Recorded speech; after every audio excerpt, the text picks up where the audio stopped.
जो है वो ये मानने को तैयार नहीं है कि हरियाणा में स्थिति बदलेगी। कह रहे हैं नहीं, हम तो जमीन से जुड़े हुए पत्रकार हैं, हम तो बता रहे हैं यही नंबर रहने वाला है। जम्मू कश्मीर में त्रिशंकु मामला, मैं दिवांग से एग्री करता हूँ, सिचुएशन फ्लूइड है। सर एक मिनट, आप अपनी बात पूरी कीजिएगा। अच्छा, ये आंकड़ा हम दिखा रहे थे, वो सबसे ऊंचा पुल है ना दुनिया का, रेल ब्रिज चेनाब, वहीं का जी। लेकिन जहां तक आपने पीडीपी की बात की जम्मू बात की कश्मीर है, में सभी सीटों के रुझान आ गए हैं। आकाशवाणी आ रही है। जम्मू कश्मीर की सभी 90 सीटों के रुझान आए। बीजेपी 6, कांग्रेस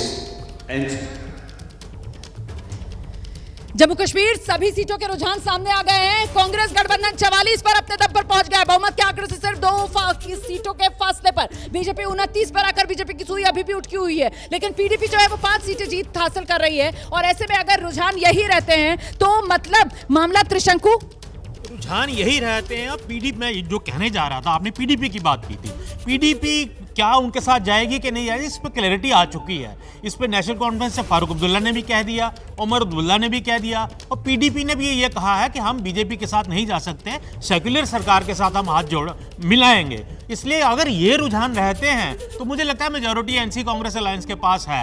अगर ये रुझान बदलते हैं तो कुछ भी हो सकता है। बिल्कुल, अगर यही रुझान रहते हैं दिमाग, अगर इन्हीं रुझानों पर बात की जाए, याना से भी मुझे रिएक्शन देना है, तो फिर मतलब बीजेपी के लिए सरकार बनाना मुश्किल होता हुआ नजर आ रहा है। यहाँ मुश्किल होता हुआ नजर आ रहा है। मुझे लग रहा है कि रुझानों के अगेंस्ट जाके रियलिटी में जम्मू में जो है, ये तो देख लीजिए ना कितना खूबसूरत नजारा है। डल लेक है, शिकारा है, और वहीं पर नंबर आ रहे थे। एक बार जरा दोबारा दिखा दीजिए वो इतनी खूबसूरत तस्वीर, जन्नत की तस्वीर, कश्मीर की तस्वीर, जहां डल लेक में हसीन शिकारे, रंग बिरंगे शिकारे जो पर्यटकों के लिए आकर्षण का केंद्र बनते हैं। और वहीं से ये नंबर आपके सामने, जहां कांग्रेस नेशनल कॉन्फ्रेंस मतलब इंडिया गठबंधन जो है वो बहुमत के आंकड़े से सिर्फ 2 सीटों के फासले पर। याना मैं कह रही थी कि जम्मू में मुझे लग रहा है कि कांग्रेस गठबंधन के सीटें बढ़ेंगी, अनलाइक द, बिकॉज जम्मू में बहुत सारे लोग बीजेपी से परेशान हैं, स्पेशली द बिजनेस कम्युनिटी। तो मतलब पिक्चर अभी बाकी है, अभी इंतजार करना है। फिलहाल शुरुआती 1 घंटा पूरा हो गया है, गिनती शुरू हुए 9 बज चुके हैं। और ऐसे में 1 घंटे काउंटिंग के बाद तस्वीर क्या है दोनों राज्यों की विस्तार से आपको बताती हूँ।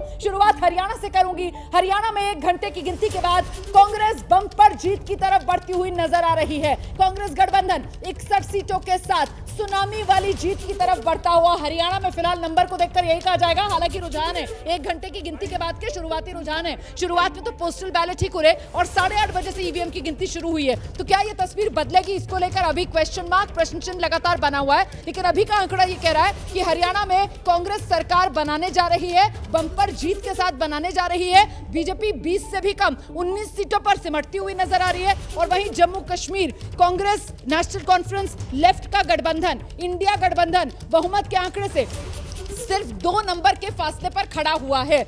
और बीजेपी का जो नंबर है जम्मू कश्मीर में वो 29 पर आकर रुक गया है। ऐसे में अगर शुरुआती रुझान जो आ रहे हैं जम्मू कश्मीर को लेकर नंबर यही रहता है तो फिर बहुमत वाले आंकड़े के ज्यादा नजदीक जो है वो इंडिया गठबंधन। और ऐसे में पीडीपी महबूबा मुफ्ती की पार्टी की तरफ से पहले ही पेशकश कर दी गई थी कि वो बीजेपी के साथ तो बिल्कुल नहीं जाएंगे। और लीजिए कांग्रेस गठबंधन को और फायदा मिलता हुआ जम्मू कश्मीर में 44 से 45 पर इंडिया गठबंधन जम्मू कश्मीर पहुंच गया है और बीजेपी 29 से घटकर 28 पर आ गई है। अगर ये रुझान इसी तरीके से रहते हैं तो फिर इंडिया गठबंधन के लिए जम्मू कश्मीर में आसानी होती हुई नजर आ रही है। क्या मामला ऐसा ही रहेगा या फिर अभी खेल बाकी है, त्रिशंकु वाली स्थिति बनेगी या फिर क्लियर कट बहुमत मिल जाएगा? श्रीनगर का लाल चौक आप देख रहे हैं। अनुच्छेद 370 हटने के बाद यही लाल चौक जो तिरंगे के रंग बिरंगा नजर आता है, जहां तिरंगा लहराता नजर आता है, उसी लाल चौक से जम्मू कश्मीर का ये नंबर 10 साल बाद विधानसभा चुनाव हो रहे हैं। अनुच्छेद 370 हटने के बाद ये पहला विधानसभा चुनाव है और इसमें क्या क्लियर कट मैंडेट जनता देगी जम्मू कश्मीर की या फिर मामला टाई हो सकता है, मामला त्रिशंकु विधानसभा वाला हो सकता है? इसको लेकर जम्मू कश्मीर में नजर बनी हुई है। हरियाणा में फिलहाल लड़ाई सीधी बीजेपी और कांग्रेस के बीच सिमटती हुई, आर पार की होती हुई, कोई बागी नहीं चला, कोई अलग जो गठबंधन बने थे इतने सारे वो काम नहीं आए और यहां लड़ाई जो है वो सीधी बीजेपी वर्सेस कांग्रेस हरियाणा और फायदा कांग्रेस को होता हुआ। बिल्कुल कांग्रेस को फायदा होता हुआ दिख रहा है। जमीन की जो हकीकत थी देखिए वही रिफ्लेक्ट हो रही है, इससे अलावा कुछ भी नहीं है। केजरीवाल जी ने सही कहा कि आगे आगे बीजेपी जा रही है और पीछे पीछे जो वहां पर पत्रकार कह रहे हैं कि थोड़ा संभल कर बोलने की जरूरत है, अभी तस्वीर बदल भी सकती है। नहीं तो संभल के ही बोल रहे हैं, अभी तो 4 सीट बाकी है, 86 सीटों का रुझान आया है और कितना संभलेंगे 86।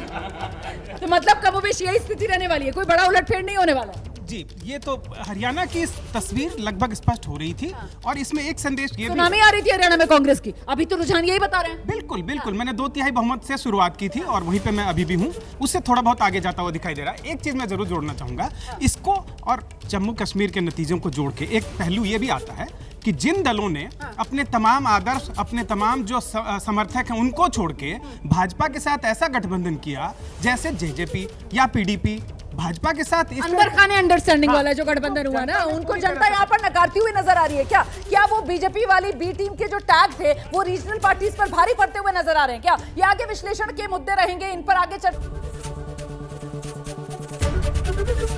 एबीपी गंगा, खबर आपकी, जुबान आपकी।